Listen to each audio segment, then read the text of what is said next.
Hello, hello. I just want to quickly record the dream that I had last night or this morning before I woke up. And it was a very, very interesting dream.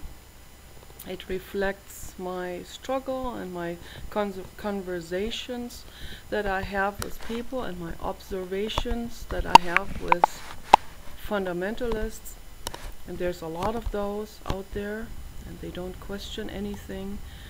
And so this is my dream. I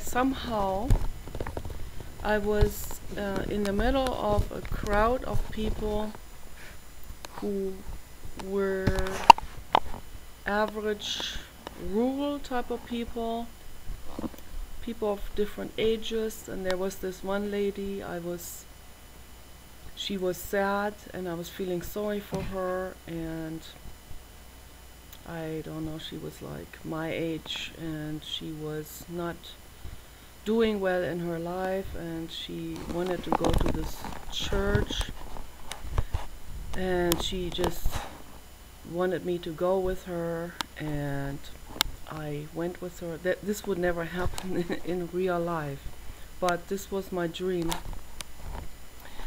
And so we went to this church, and to my very surprise, it was an ancient church. It was a church from the 1500s, which I don't even think exists here in the United States. I think the oldest church in the United States is from the late 1600s, probably something like this. Maybe in South America, maybe there is one that's older than that.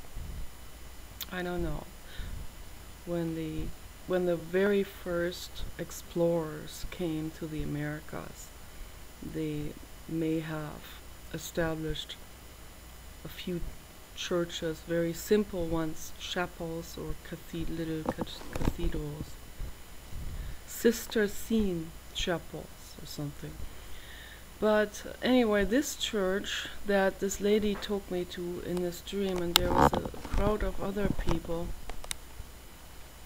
and it was a strange feeling to be in this crowd of all those people that were all unhappy, but they were not questioning anything. They were not trying to actively do anything to get out of this misery, this kind of like a doom, gloom, hold the other cheek type of slave morality, slave moralistic attitude, bitter towards the slaveholder, even insinuating things into a slaveholder that they don't even understand who it is.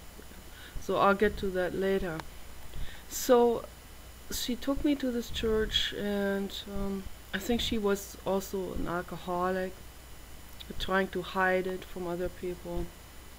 And everything was just suppressed and miserable and not free and not healing and not open.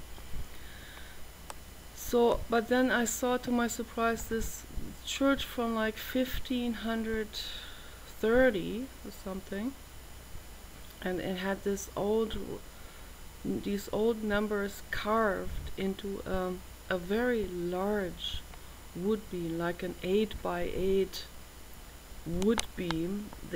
Back then they had these really gigantic wood beams that they made.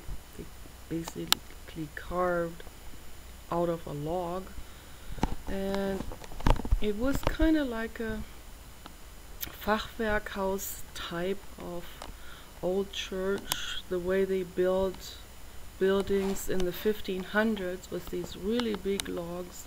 And then it had some amazing craft in it, old carved in dark wood, and kind of like a weathered surface of it, like almost like it was shined up with some kind of resin and oil, and it smelled good in there. It was just very fascinating. All these ornaments, all these figurines of Jesus and Mother Mary, but very elegantly and very,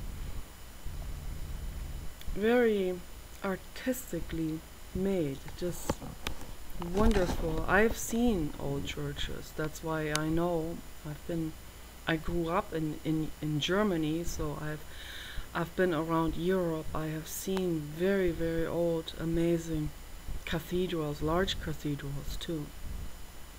Very beautiful. I used to always go to this Catholic church and just sit there and just breathe in that frankincense smell and just contemplate, just like to meditate, you know.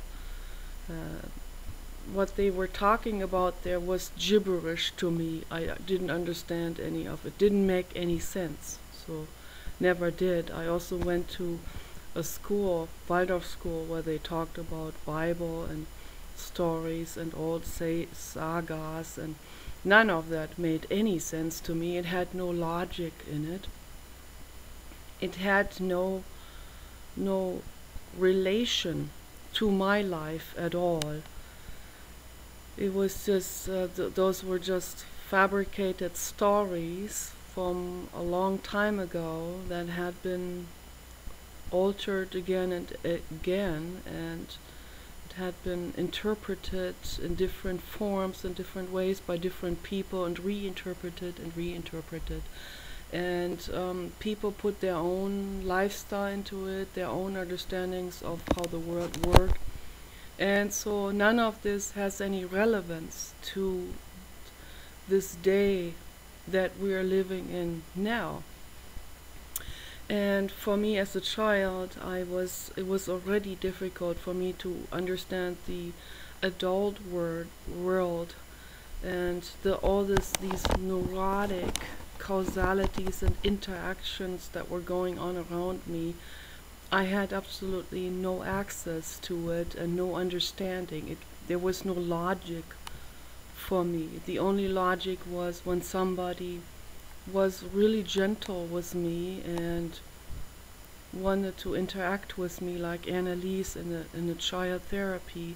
She interacted with me in a warm way, and she understood me with my particular problems, and that I was just kind of like a rabbit hiding, somewhere in a cave from all these wild predatory beings around me called humans, or called the two-legged killer apes.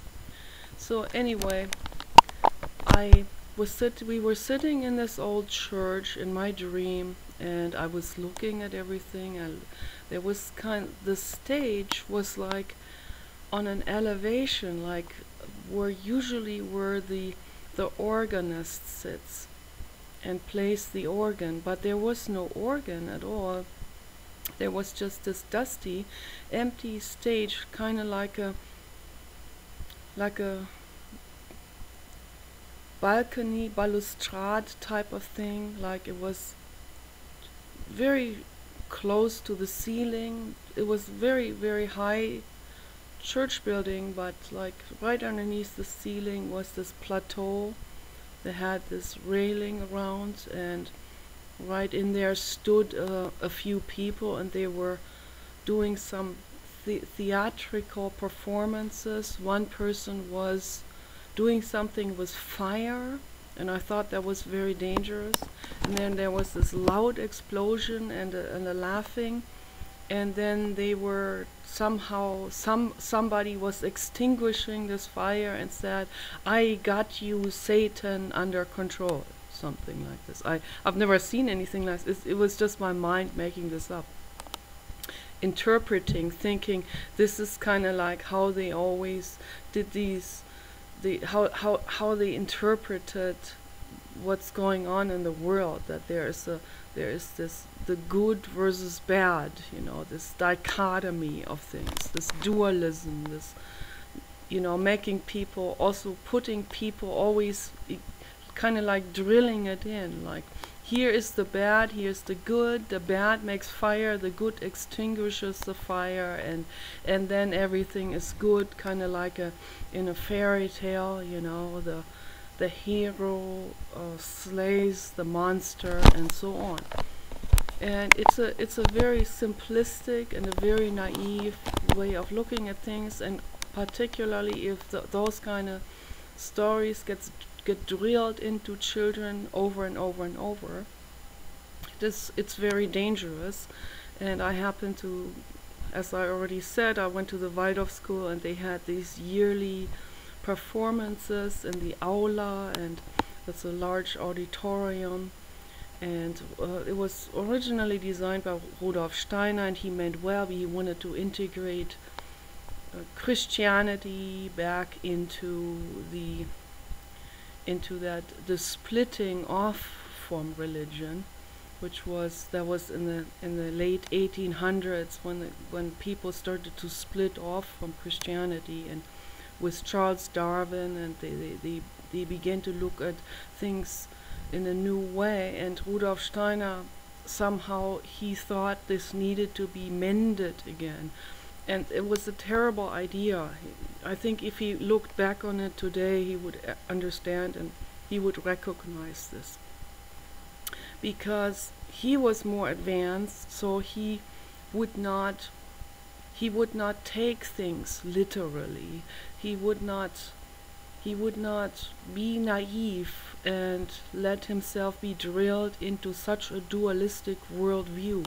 Matter of fact, as he even has studied Indian cultures from India, from the country India, which a lot of them are more advanced in their philosophy. I'm not talking about all or the general public, but there are a lot of advanced philosophy in that culture that he has taken with him from, and he understood, like the law of cause and effect, and that things are not dualistic as they seem. The Republican will see the Democrat as the enemy, and the Democrat probably usually does too. Some of them see it less dualistic. But it's always this dichotomy, always this me against you, this type of thinking. And I could see in my dream all these people in that church. They were like, they were secretive. They had like a smirk on their face, like this secretive anger smirk, like a feeling of this wannabe superior, but in the process of all of this, like they were like slave moralistic. They felt very inferior, and out of this feeling of inferiority, they needed this church group, this setting of feeling superior. It's kind of really weird, and in the process of trying to make themselves feel superior in this setting, they made their neurosis of feeling inferior worse. So it was kind of like a vicious cycle. They rode themselves further and further into this slave moralistic type of thinking, like us versus them, us versus the worldly. They don't even understand that what is world. Who is even worldly? It's only a few people that are worldly in that that see the world from a distance, that see the whole picture from above. It's only a few people. In the United States, most people. My husband said something like a statistics of 80% people that are highly religious. And like 60% of people that jump on the corporate bandwagon because they have hijacked religion and mended for themselves, like with the global warming denying. So that's an alarming statistics. In Europe, it's a different picture altogether, because they don't have corporatism hijacking the media to that extent. So, to some extent, but not, it doesn't go to this high extent. So anyway, I thought there was a peculiar afternoon in this church. Outside there was the sun shining, but people, they went into this dark church to spend hours and hours in there, and instead of being out there in nature, in the sun, with the birds and with the trees. And I thought that was kind of strange. Why would people retreat into this dark cave instead and do some weird, totally nature detached things? But then I saw in the corridor underneath, on the, like from the other entrance door, there was this corridor that came towards the main auditorium, and there was this large pig all of a sudden appearing on the ground. Somebody had this pig. It was a domesticated, trained pig who was able to do some performances down there. It was weird to see that they allowed the pig, because usually they don't allow pigs, and I thought that was a good thing that this church allowed that pig. And I didn't even know what kind of denomination church that was. It was hard to decipher for me. It was a nice thing of them to bring the pig in there, and so the pig was performing something, some tricks that he was being taught. And so then the other people, but most people seemed to ignore the pig. They didn't even appreciate the pig. They were just looking at each other with this secretive look, with this smirk and this like egoic self-hiding, hiding and lashing out. And that's what I see on the internet a lot, and I see that particularly with Christians and with fundamentalist Christians. I see that the most. So this smirky, secretive, cowardly hiding, hiding behind some kind of anonymous photo, behind an anonymous name, and not putting anything of themselves out there at all, not talking about anything about themselves ever, never admitting anything, but having a lot of shit going, but never talking about it, never admitting about it. And then when they see just the slightest mistake in someone, if I, for example, don't put the apostrophe in it, like when I write it, then apostrophe s.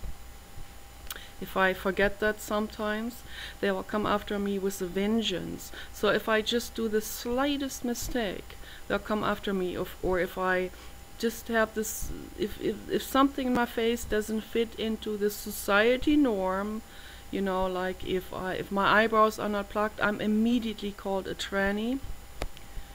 Or if my hair is not up to code, to the Republican code, I will be called dyke, I will be called a man, I will be called boy, pot haircut, etc.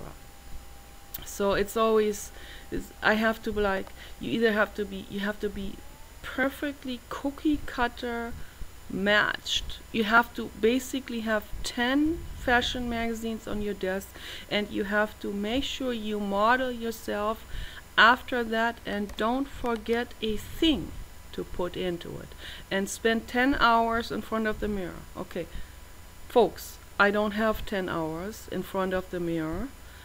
I have more important things to do, like making educational videos like those. Hopefully they are educational. I'm trying. I give food for thought, and that weighs more for me than all that other stuff. And besides that, I wouldn't want to look like the average Republican that is in some kind of teenage movie or something.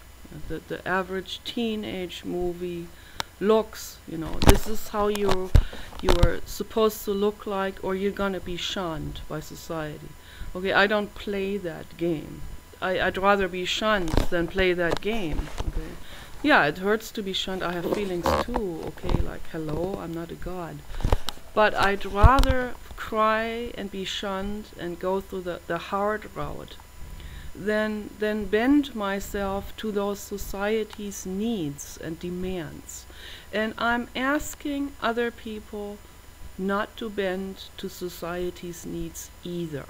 Stand your ground, particularly girls, particularly teenage girls. Stand your ground and say no to peer pressure. Say no to the drive-by insulters. Say no to them. Block them. Don't talk to them. Okay? For teenagers, it's best not to engage in a conversation with haters at all. Do that later when you're older. Do that when you have more knowledge. And do that when you have a good attitude. Don't do it out of an attitude of anger. Happens to me too sometimes that I write out of anger. Okay. Later on I regret it. Sometimes I delete my comments.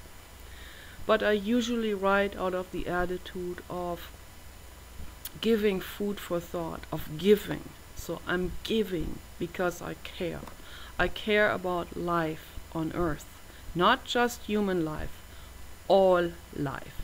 And that's why I do this, because I care very deeply and I want to make the world a better place. I can't do this alone, and that's why I give food for thought, so that other people can start thinking more holistically and seeing the big picture from above, and also do their part. Begin to do their part to make life on earth a better place, free from pesticides, free from hunting, free from violence, free from bullying. I got bullied real bad yesterday. Somebody wished me to be raped and worse, and I don't even want to get into the nitty-gritty of what he said. I felt like reporting him, but then I decided, okay, I'd rather tell him how I feel, and maybe we can get into a conversation. We may not be able to get into a conversation. He may be too closed up, okay? Kind of like an armor around him with what's that called? With the tank all the way around. Yeah, like a cannon all the way around, like one of those fortresses. That's how he's built up his brain. He's like a fortress with cannons sticking out all the way around him, shooting randomly, indiscriminately around him, out of fear. Armoring himself but shooting others with words, with the worst hostility and the worst violence there is, just because I gave educational information about where homosexuality comes from. Because I studied the brain, okay? I went to university, I went to college, I went to a private school, and I studied it on my own as well, okay? I think the most I even learned by Dr. Robert Sapolsky and some other really amazing research papers that I read. Fascinating. It's interesting, but it stands totally contrary to what the Christians and the Republicans have learned in their life. So, because their egos have latched onto their religion and onto their way of thinking, everything that contradicts their way of thinking, which is new scientific discoveries that have been proven, rock solidly proven, okay? It doesn't matter to them. Anyone who just voices these scientific discoveries and propagates them is being seen as the enemy, as Satan or something. And so that's why I got this terrible hate from this one guy, because his ego violently reacted to the scientific information I offered. This should not be a deterrent for us to speak out the truth. Okay? This is my message to other people who are interested in science. Do not let haters deter you, no matter what they say.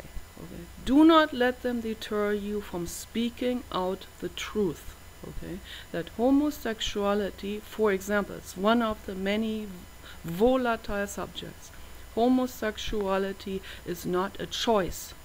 It happens during the 3rd month of fetal development. When the mother has stress, the body is in stagnation, there's a hormone imbalance, and the baby, and that's very critical for the newborn, for the unborn's development, that the mother does not have stress, that the hormone supply from her pituitary gland is flowing evenly and normally for that new individual to fully develop in its full cell differentiation.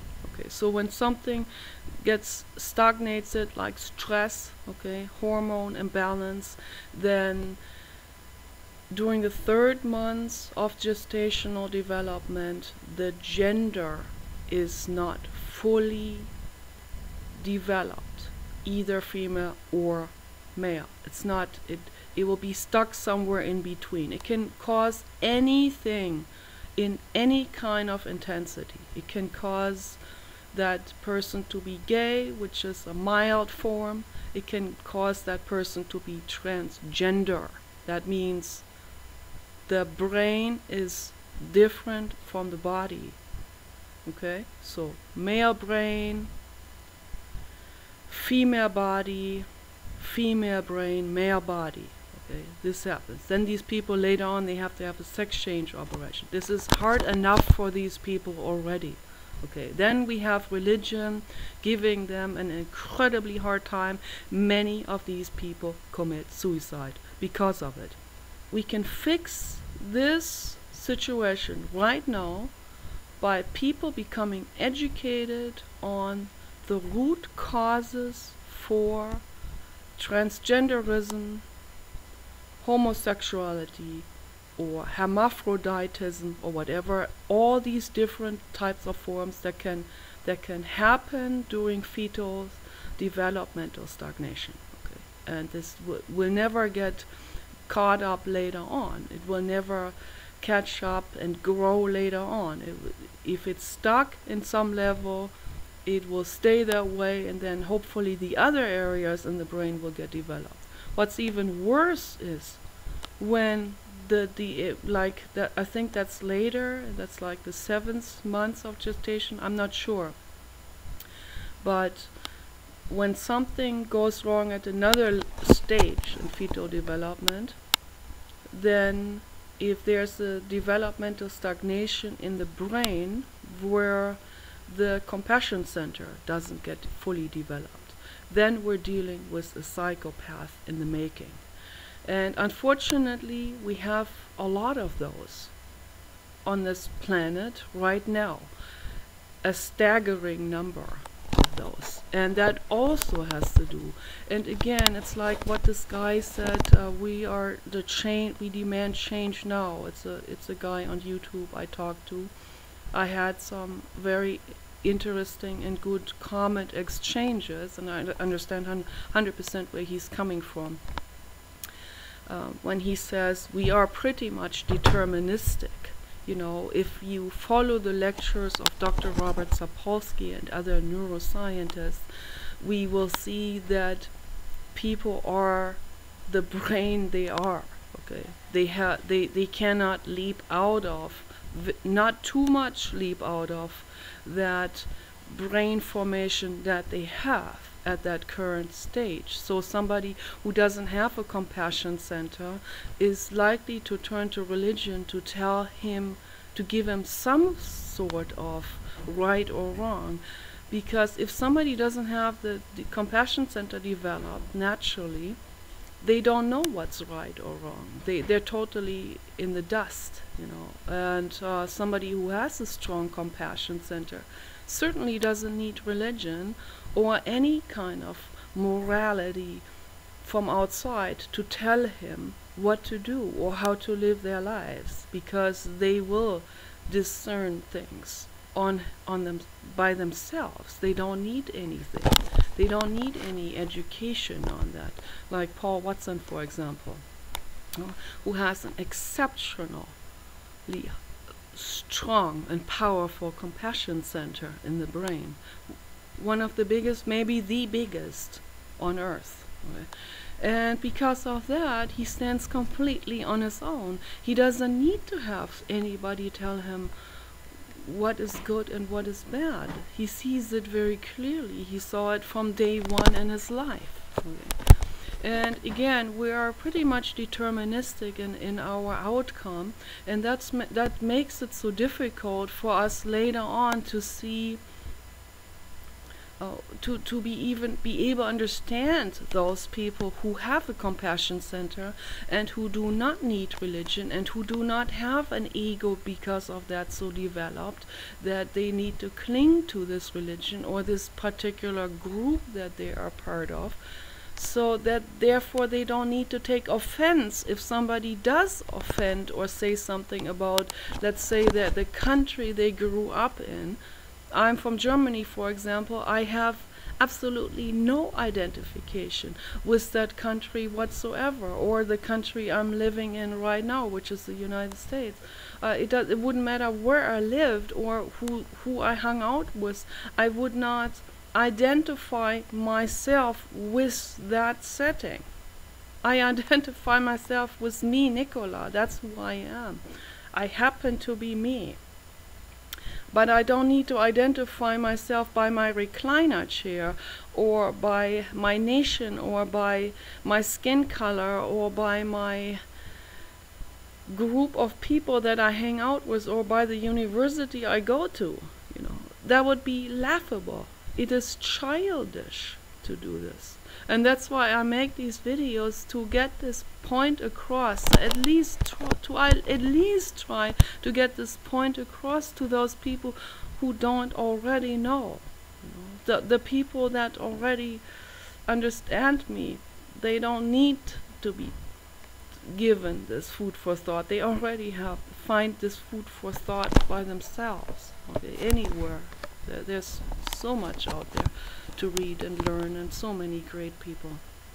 I'm just doing this additionally to help, because the more people help, the more ants of activism we have. As Jonathan Mies always said, he's an ant of art. So am I an ant of art also, but also of an ant of activism. And I'm trying, and I'm just contributing the best I can to get this spread, this word out there, and to get more and more and more people to think, hopefully, you know. And if I can just get 5 people to think, as I said before, then these 5 people can in turn start to learn and can each also inform 5 people or more, and hopefully this will spread its wings around the globe, you know, that way. So that's how it works. You know, each person can become an ant of activism, and it is worth it. Every voice counts. It is never too late, and it is never not enough. It's always good. Whether it is enough or not, whether it's a drop in the bucket or not, it is always important and good to do it, you know, to make yourself heard out there, to get your ideas out, if you have an understanding of things that you think will benefit us, that will transform our life here on earth into a better living. Okay, so I just thought this dream was very significant, very powerful and significant, and the punchline is still to come.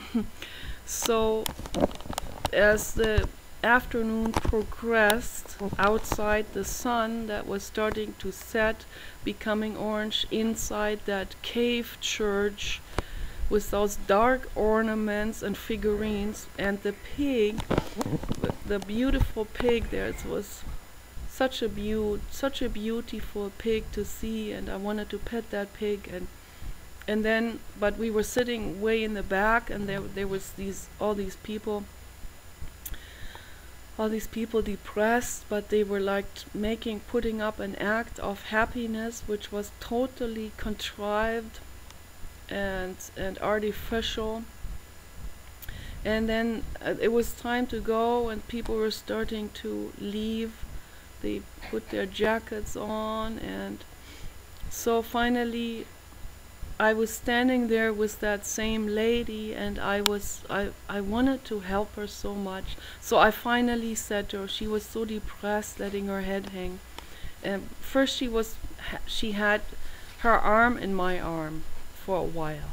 So I felt like she was starting to feel more comfortable with me and trust me more. So then I decided, okay, I'm going to tell her what I would like to do. She thought I was going to get brainwashed by the church too, so that I could be also one of the depressed, head down hanging people. But instead I had my head up high, and I said to her, I like you very much, and I care very much about you, and I want to tell you that my mission for this planet is, I want to empower every one of you. I want to empower you, I told her. I want to see you empowered from within. I want to see you not hang your head down anymore. I want you to have your head high, not in pride, but not in submission, but high in good spirits, and in confidence, and in self-trust, and in knowing that you can do it, and knowing that you can accomplish something for yourself.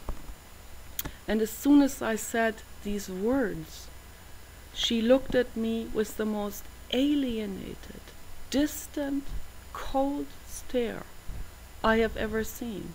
Like this, like a glazed over, like a